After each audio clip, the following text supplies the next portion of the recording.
2 రోజుల నుండి ఒక హాట్ టాపిక్ గా మారుతా ఉన్నా చూస్తున్నావా పెద్దాయన? చూస్తున్నా టీవీలలో సెల్లులలో కూడా చూస్తానా. ఇప్పుడు పాడి కౌశిక్ రెడ్డి మీద అరకప్పుడు గాంధీ ఏదో దాడి చేస్తున్నట్టు మనం చూస్తా ఉన్నాము. మొత్తానికి గెలుస్తాడని, అట్లా గెలుస్తాడా పాడి కౌశిక్ రెడ్డి? కౌశిక్ రెడ్డి మీద గెలవాలంటే ఎవరు అయ్య నుంచి కాదు, ముఖ్యమంత్రి రేవంత్ రెడ్డి నుంచి కూడా కాదు. అరకపూడి గాంధీ ఎక్కడోడయ్యా కృష్ణా జిల్లాలో పుట్టిండు ఆయన. వాళ్ళ వంశం ఆంధ్రాలో పుట్టి ఇక్కడ మన హైదరాబాద్ లో వచ్చి మన హుజరాబాద్ లో మన కరీంనగర్ లో పుట్టిన మన పాడి కౌశిక్ రెడ్డిని ఆయన మీద సవాల్ ఇస్తా. అవును, నువ్వు ఎక్కడైనా నువ్వు ఏడబుట్టినావు, నీ మొలక ఏది, నీ ఊరు ఎక్కడ, నీ పేరు ఎక్కడ అంటే నువ్వు హైదరాబాద్ లో వస్తే హైదరాబాద్ అంతా నాది అనుకున్నావు. అసలు గడ్డ మాది తెలంగాణ అంటే హైదరాబాద్, హైదరాబాద్ అంటే తెలంగాణ.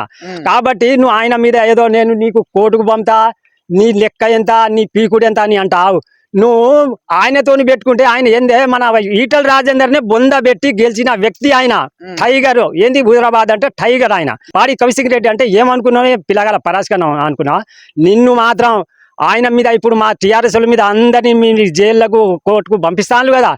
నీ ఇంకా 6 నెలలు ఓపిక పెట్టు. నువ్వు మొగనీవు అయితే బై ఎలక్షన్ పెట్టి గెలవాలి.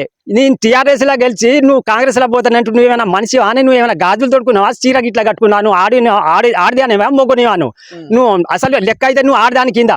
నువ్వు బై ఎలక్షన్ పెట్టి పోయినాక మేము వద్దన్నాం. ఏదో మొగడు సొమ్మిది తిని మిండను పాట పాడినట్టు నువ్వు టీఆర్ఎస్ లో గెలిచి నువ్వు కాంగ్రెస్ లో పోతానంటే నువ్వు ఏం మనిషి? నీకు మెదడు ఉన్నదా? ఏమైనా నువ్వు మనిషివా గాడిదివా?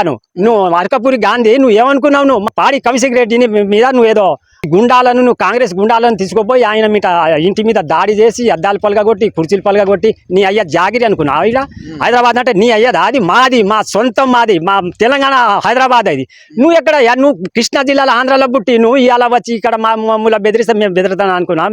నువ్వు గాజులు దొరుకున్నట్టు మేము గాజులు దొరకలే. నువ్వు చీర కట్టుకున్నట్టు మేము చీర కట్టుకోలే. నువ్వు ఏంది? నువ్వు లెక్క ఏంది? నీ పీకుడు ఏంది? నీ నుంచి కాదు, నీ రేవంత్ రెడ్డి నుంచి కూడా కాదు. ఆయన మీద నువ్వు పోటీ చేయాలి, ఆయన ఏదో ధ్వంసం చేయాలి, ఆయన ఇల్లు ధ్వంసం చేయాలి, ఆయన కొట్టాలి తిట్టాలంటే నీ అయ్య నుంచి కాదు. నువ్వు ఏమనుకుంటున్నావు? కానీ బిడ్డ జాగ్రత్తగా ఉండు. నువ్వు మళ్ళా ఇంకోసారి మాట్లాడేవనుకో నీ తోడుకల్లని ఊడబిగుతావు. మా టీఆర్ఎస్ మా ఉద్యమం పార్టీ మాది ఏమనుకున్నావు నువ్వు? కాబట్టి నువ్వు ఇప్పటికైనా జాగ్రత్తగా ఉండు. నువ్వు పైలంగా ఉండు బిడ్డ. లేకపోతే నువ్వు అనుకుంటున్నావు కానీ నీ తోడుకలు తీసి నీ చెట్టు మీద ఎలాడ కట్టకపోతే మా టీఆర్ఎస్ ప్రభుత్వమే కాదనుకోవాలి నువ్వు. మళ్ళీ టీఆర్ఎస్ ఇప్పుడు రాజీనామా చేసి ఒకవేళ బై ఎలక్షన్ పెడితే గెలుస్తాడనే మరి అతను? ఈ దద్దమ్మ గెలుతాడా? ఈ దద్దమ్మ గెలుస్తాడా? ఈ అరకపూరి గాంధీ గెలుతాడా? ఏంటంటే పార్టీ అభిమానం చూసి టీఆర్ఎస్ ప్రభుత్వం చూసి ఈయనకు ఓట్లు వేసి గెలిపిస్తే ఈయన ఒకరు, మన ఏది కడియం శ్రీరావు ఒకరు, దానం నాగేందర్ ఒకడు, వెంకట్రావు మన భద్రాచలం ఇక్కడ ఈ 4-5 ఈ టీఆర్ఎస్ పార్టీలలో గెలిచి ఇప్పుడు కాంగ్రెస్ లో పోవాలంటే వీళ్ళకి ఏమైనా మెదడు ఉన్నదా, బుద్ధి ఉన్నదా, జ్ఞానం ఉన్నదా? కాకపోతే నేను మొగోలిన వాళ్ళు పోతే పోనీ కానీ కనీసం రాజీనామా చేసి బై ఎలక్షన్ పెట్టి నువ్వు గెలిచిపో. గెలవకపోతే మళ్ళీ గాజులు దొరుకున్నట్టే. నువ్వు నీ సత్తా ఏందో ఇక్కడ చూపెడతావు బిడ్డ. నువ్వు బై ఎలక్షన్ పెట్టు, నువ్వు రాజీనామా చేసి బై ఎలక్షన్ పెట్టి నువ్వు గెలిచిపోయినాక నీ అడ్డం వస్తే దేనంటే దానికి ఉంటావు. కానీ నువ్వు మా దాంట్లో గెలిచి మా పార్టీలో గెలిచి నువ్వు కాంగ్రెస్ లో పోతానంటే నువ్వు మనిషి కాదు, నువ్వు దున్నపోతువు. నువ్వు అసలు ఆడదాని కింద కూడా జమ కావు. నువ్వు అంతా మేము ఎందుకు ఓపిక పడతావు? నువ్వు రాజీనామా చేసి ఎలక్షన్ పెట్టిపో, నువ్వు గెలిచిపో. నీకు డిపాజిట్ దక్కితే షేర్లింగంపల్లి ఇప్పుడు ఆయనది ఏది షేర్లింగంపల్లిలా నువ్వు గెలిచి నువ్వు కాంగ్రెస్ లా నీ డిపాజిట్ దక్కించుకో బిడ్డ. నిన్ను మాత్రం బొంద పెడతావు, అదే షేర్లింగంపల్లిలా బొంద పెడతావు. అరకపూరి గాంధీ నువ్వు అనుకుంటున్నావు ఏదో మా టైగర్ మీద నువ్వు ఏదో తమాషాలు తిరుగుతావు. నీతో ఏమైతుంది? నీ పీకుడు ఎంత, నీ లెక్క ఎంత? నీ అయ్య జాగిరి అనుకున్నా హైదరాబాద్ అంటే నీ అయ్యదా? అది నీ తాతదా? అది నీ ముస్తాతదా? అది హైదరాబాద్ మాది. అది మా తెలంగాణ అంటే హైదరాబాద్ అంటే తెలంగాణ. తలలేని తెలంగాణ మేము అప్పుడే అనుకొని మేము ఉద్యమం చేసి ఉద్యమంలో మా హైదరాబాద్ మేము తెచ్చుకొని మా పార్టీ గెలిపించుకొని మా ముఖ్యమంత్రి మేము గెలిపించుకున్నాం. మా ముఖ్యమంత్రి మంచి చేసిండో మంచి పనులు చేసిండు కానీ నీ లెక్క చెడు పనులు అయితే చేయలేదు. హైదరాబాద్ని నువ్వు తెచ్చి బుల్డోజర్లు తెచ్చి అన్ని ఉన్న ఇళ్ళని గవర్నమెంట్ వస్తే ఏదో పేదలకు వాళ్ళకు వీళ్ళకు ఇండ్లు కట్టియాలి, వాళ్ళకు ఒక గూడు లెక్క చేయాలి, వాళ్ళను మంచిగా అరుసుకోవాలి, కంటి రెప్ప చూసుకోవాలి. కానీ నువ్వు ఉన్న ఇండ్లను పేదోని ఉన్నోని లేని అన్ని బుల్డోజరు జేసీబీలు తెచ్చి అన్ని కూలగొడతా అంటే నైట్ పోయి పాపం వాళ్ళు ఇంట్లో ఏది మూటో ముళ్ళే చదవక ముందే వాళ్ళని అన్ని కూలగొట్టి అంత ఆగం చేస్తారు. హైదరాబాద్ ఏమో మా తెలంగాణ అని మీరు అంటున్నారు. అవును, కానీ దానం నాగేందర్ రెడ్డి బిడ్డ హైదరాబాద్ లో మీరు ఎట్లా తిరుగుతారు అన్నట్టుగా మొన్న అసెంబ్లీలో ఒక సవాల్ ఇచ్చిన చూసినావానే? ఎవరు దానం నాగేందర్ రెడ్డి దానం నాగేందరా అసెంబ్లీలో ఒక మాట చెప్పిండు, గుర్తుందా? నేను అప్పుడు చూడలే, నేను ఇల్లే. ఏమంటాడు? మిమ్మల్ని బయట అసలే తిరగనయ్యా కొడకల్లారా అనుకుంటా మాట్లాడుతా ఉన్నాడు. వానయ్యదా వాని తాతదా హైదరాబాద్ లో టిఆర్ఎస్ లో తిరగనీడ బిడ్డ నేను బొంద పెడతాం. అదే దానం నాగేందర్ నువ్వు అనుకుంటున్నావు కానీ బొంద పెట్టి మీది నుంచి గాడిదలను దాటిస్తాం. గాడిదలను దున్నపోతులు కూడా కాదు, గాడిదలను దాటిస్తాం. ఏమనుకుంటున్నావు బిడ్డ నువ్వు కానీ మీరు నలుగురు ఐదుగురు కడియం సిటీ మాకు మోసాలు చేసిపోతారు. మాకు మోసం చేసినట్టు కదా. మీకు ఓట్లు వేసేటోళ్ళేవరా? మీ గుణాలు చూస్తే మా టీఆర్ఎస్ వాళ్ళు మా ప్రభుత్వం గురించి మీకు ఓట్లేసి గెలిపిస్తే మమ్మల్ని కాదని మీరు టీఆర్ఎస్ కాంగ్రెస్ లో పోతే మీరేమైనా గాలి తోడుకొని ఉన్నారా, కాకపోతే చీర కట్టుకొని ఉన్నారా? గెలుస్తారా?